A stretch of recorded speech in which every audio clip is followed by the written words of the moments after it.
You have resources in your universities in UK, everywhere around the world, use them. Otherwise, don't blame anyone. So you got a visa interview amongst the few who had to go through that process, yes. So they were definitely suspicious about something I had done, which I don't know what. Like, you know, if you waste money somewhere, you have that guilt and that pressure on you. And I understand, like, and relate with a lot of international students who don't talk about like not being successful, because a lot of students apply and actually don't get past that decision-making stage. Right. There is definitely a drop-off. There are so many factors to consider and have that capital in your account and show so many things. I find a lot of students who are coming to UK do not have, I would say, even a little experience. Forget about relevant and, you know, high quality experience. We're working in India, doing well, I guess, and you know, what got you nuts and you think, yes, so that's important to actually know. I mean, see, this is all the students who are looking to come to UK, they're watching. So you had already a master's in journalism from Jamia Millia, and of course, so you were already like pretty well set, but then you wanted to do masters in design management, right? That's also a unique course. Why did you pick Heriot-Watt? If you are looking to study abroad, then watch this full video and subscribe to our channel to stay updated. Working as a marketing professional at Imperial College London. So she'll have a great insight around studying marketing in the UK and what job opportunities can possibly be achieved after that. And also a very cool insight into Imperial College London as to what they are looking for. So we're looking forward to meeting Shamita today. It's a great day, sunny day outside with lots of people. We are here on a Sunday. So we're really excited about meeting you, Shamita, and catch you very shortly. Great. Hi, Shamita. How are you? I'm good and good. Good. And finally, glad to meet you. We had a short conversation while I was back in India, but it was really nice talking to you and hearing how, I think what I really love about our conversation was how you've integrated yourself into the community here, which I find difficult even for me. You know, when I go to a new place to make friends, to sort of be one of them, which I think is very important if you want to even, you know, think of a long-term life there. So great to have you, Shamita, and we would just like to know a little bit about you, your background, where you're from in India, and you know how you came to UK. Just how did we end up to this conversation? Oh, that's great. Thanks so much for having me, Piyush. I am Shamita, like you mentioned. I am from Dehradun in India, which is in North India. I was living and working in Delhi before I moved here. Started out as a journalist in India, but then over a period of time I was a little disillusioned with the newsroom and like how whatever was happening. So you were like a news reporter? Not like the fancy one, which appears on TV, and I'm glad I wasn't there for several reasons. But yeah, it was more like somebody who gathers stories, and I was working more in video production, so I would be the person stitching up those videos together. Right. I was mostly in digital platforms, so I never really made it to the TV world, even though like my first job. I think digital world is killing the TV world now, so you were doing the right thing, I guess. Yeah, and I think from there on, I did a little bit of teaching in the middle of my career. I was working with Delhi University. I was teaching at Delhi College of Arts and Commerce, and then I got... So you were teaching in back home as well? Yeah, back home, And then I got opportunity to teach at Indian Institute of Mass Communication. So I was very interested in like sort of training other people and sort of passing on my craft if I can. Right. With time, like those are all contractual opportunities that I couldn't see something long-term, tangible happening. Right. My last role, I was heading a production team for this third-party online platform that creates and curates content and also trains young storytellers across India. So I got a lot of opportunity to work with a lot of different kinds of clients, which sort of shaped my idea of like the larger world and what kind of courses. So you actually had a pretty rich experience back in India, right? I think I find a lot of students who are coming to UK do not have, I would say, even a little experience. Forget about relevant and, you know, high quality experience. We're working in India, doing well, I guess, and you know, what got you nuts and you think about coming to UK?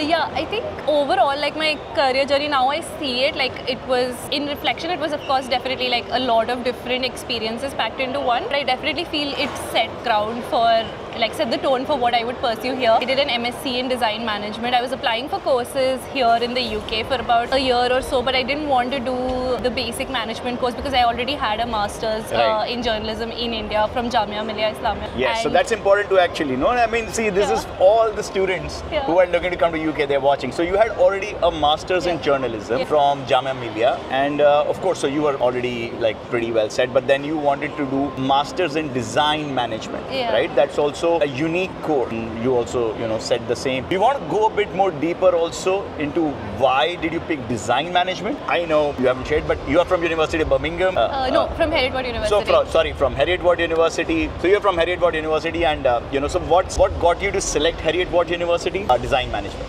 Yes, absolutely. I think like when I was doing like a little bit of Reiki of understanding like what the UK life would look like for me, I was also like, you call my career rich in experience, but it's also like I'm older and I'm not like a lot of the other students who come here. I moved when I turned 30, so I was like, okay, it's going to be a massive risk, so I better do a course that sort of enhances my existing abilities and skill sets and gives me like opportunity to diversify.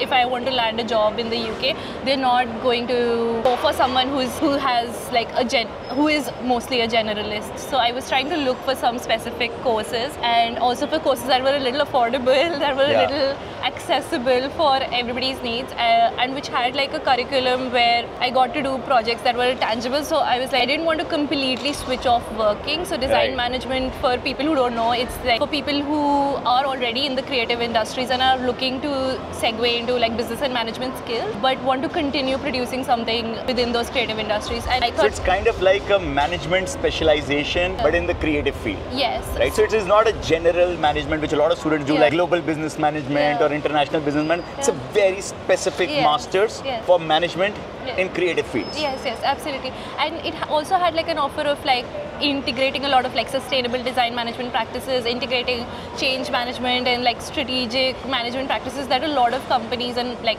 multinational corporations are going through. So like how they're building their companies, what kind of strategy inputs can like someone like me who has some professional background can offer. So I wanted to sort of like pop up what my CV gives to a company, as opposed to just like applying for jobs. Maybe this course. I think that's again, I also tell my students that I can't reiterate it enough that don't go for general programs, go for what your skills are already. You already have a base, a foundation, and you had a pretty strong one, and then you still built on top of it. And I think going into specializations is so much better than doing just generic programs that makes you nobody, like adds no skills, right? So I think that's a fantastic learning. And why did you pick Heriot-Watt? I think there are two, like the first very honest answer, which is short, is like I heard back from them very quickly. Okay. And I was like, I also applied for the same program at Birmingham, in University of Westminster, and other universities. I heard back from them, but it was very late. Like I think it was maybe end of June and stuff. So for an international student, you forget that you're not just applying to go and study, you're also applying through an entire visa process, and you have to loan figure process out and all your logistics around it. So like if I had to get if I had to reach the visa stage, I had to get my loan sanctioned. I had to get my I started like back calculating how much time and effort and energy this is going to take, and I was still working, very grueling, 9 to 6, 9 to 7, 8. There's no end time for clocking out in India. So I definitely was very certain that I wanted to make that decision a little sooner, to make it like a little comfortable, so that I'm not like rushing to do this. But long story short, like I shared with you, my first visa got rejected because they had like some... The first visa got rejected, guys. She has so many crazy stories to tell, that we are going to be having so much fun with Shamita today. So, but coming back to it, So guys, let's take a small pause and let me tell you that I counsel hundreds of students looking to study abroad every month. And I am here to help you guys, not just with understanding your profile, which country or university is the best one for you, but help you through the admission process. And me and my team will get you your visa on time. And if you want a one-on-one counseling session with me, please go into the description. There is a link to my Calendly, and you can book a one-on-one slot with me. And let's get back to our video now. Got like other offers by the time I reached my second applications. I'm laughing about it now, but I was crying then. That's 2 years ago. I was because like you come from like average households, everyday households which like if you waste money somewhere, you have that guilt and that pressure on you. And I understand and relate with a lot of international students who don't talk about not being successful, because a lot of students apply and actually don't get past that decision making stage. There is definitely a drop off there are so many factors to consider and have that capital in your account and show so many things. So I think we were learning a lot of that on the go. I did have like a supportive family who were like, oh no, like you do this, you've got this offer now, and also like you. But what do you think was the reason for your visa reject? Oh yeah, that was like very vague, and I don't know, like they just said that they tried to contact my bank and they couldn't speak to them, and that is it. And a lot of verification of funds happens from the UK embassy for students coming in. Right. There have been a lot of international students who have done good, but have also done like have tried to falsify their documents. And while I had like a loan document and like a supporting letter from my bank, and they just made a call. They just randomly decided to call. Yeah, that is it. And spoke to my bank back home, and I was of course like, wow. I'm taking my money out of your bank. You know? Yeah. And also like in an Indian bank, the amount of people they meet in a day, I am just like 1% or like not even 1% of that bracket that is applying for a student loan and might get selected to have like your verification of funds. So yeah, but then I also had like a visa interview. So you got a visa interview amongst the few who had to go through that process. Yes. So they were definitely suspicious about something I had done, which I don't know what.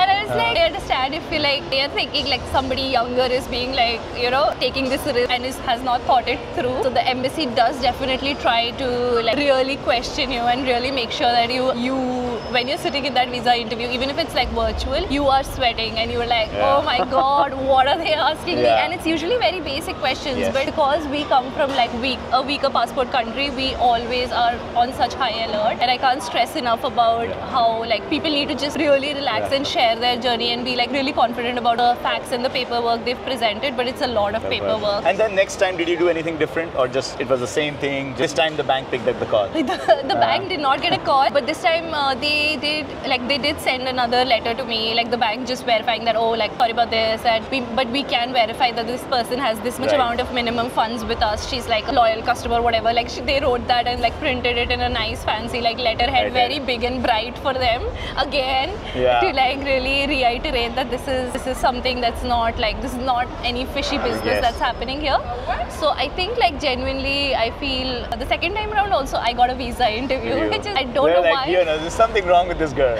I swear, like I don't know why, but like my luck was not on my side. And then the second time I had my visa interview, this is like the 2nd of August or 3rd of August. Now I have lost all that time of like, oh, I've got this early decision, I've got scholarship, I can make this move now. So I've lost like 3 months of time because I heard back in April and I had made my decision and made my visa application, first visa application in early May. So, but I have to say like a huge shout out to Hereford University's like international delegation. They work with like students to sort of help them through this process of applying the visa. So they held like a lot of webinars and like calls to just make us feel like safe during this journey. And I'm sure like other universities also do it, but you didn't feel like you were alone in the process. Also, that's a big shout out to Hereford University. We love you guys.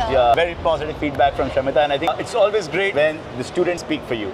So, but that's great. I think so. Then you got your visa and you ended up studying at Hereford University. How was your experience there? I think it was really like challenging to like really look at curriculum in a very different way. Like I said, I had done a master's before in India, and that is very differently, like it's more academic and it's more driven on like what you're achieving during the course. Whereas here, I feel like in comparison, it's a very different learning curve. Like I was doing design thinking and I was doing like a lot of modeling of the projects that you can create and visualize together. And there were students of all different abilities and coming from very different professions. The way also that they have designed the curriculum, you get to like sit across students who are studying architecture, who are studying interior design, who are doing fashion textiles, and you get to brainstorm with that. So you get to interact with people from so many creative domains. Yes. Everyone loves creativity, but they're just implementing it in different areas.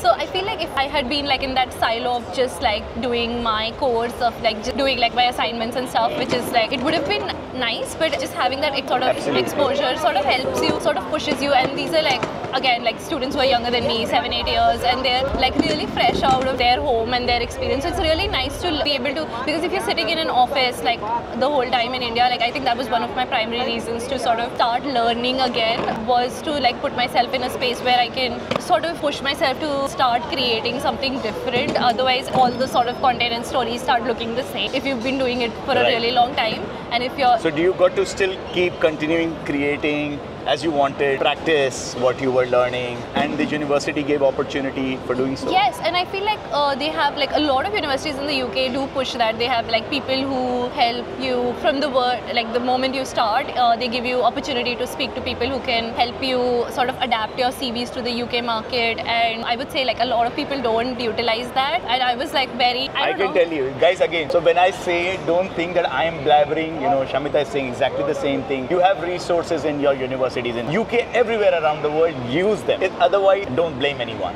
Yeah, I absolutely feel that. And I also feel like my course coordinator, she was, of course, she must have seen like thousands of students like me. But for us, it's like the only touch point within the university who knows what happens to students after they've passed out. Right. So it's great to like just have conversations with your faculty members and just like learn from them what kind of skill sets can you offer a company, because people like get stuck on like, oh, I've done design management, I want to become a design manager and look at that specific role later on. I feel like even during my course, which is like 11 months, a little over 11 months top, even during my course, I was actively trying to have those conversations within my university to try and see where do I fit in. Do you think because you were slightly older, you had more confidence and you felt that other students who were younger maybe kind of felt shy? Absolutely. I think when it comes to being shy, like I am like mostly an introvert, but I definitely... Same as for me, guys. I'm always on camera, but I'm an introvert too. Yeah, and people don't believe me when I say that, but I definitely feel like younger students, I think they have a lot more to process when they're coming here. Like a lot of them have spent like, at least my friends back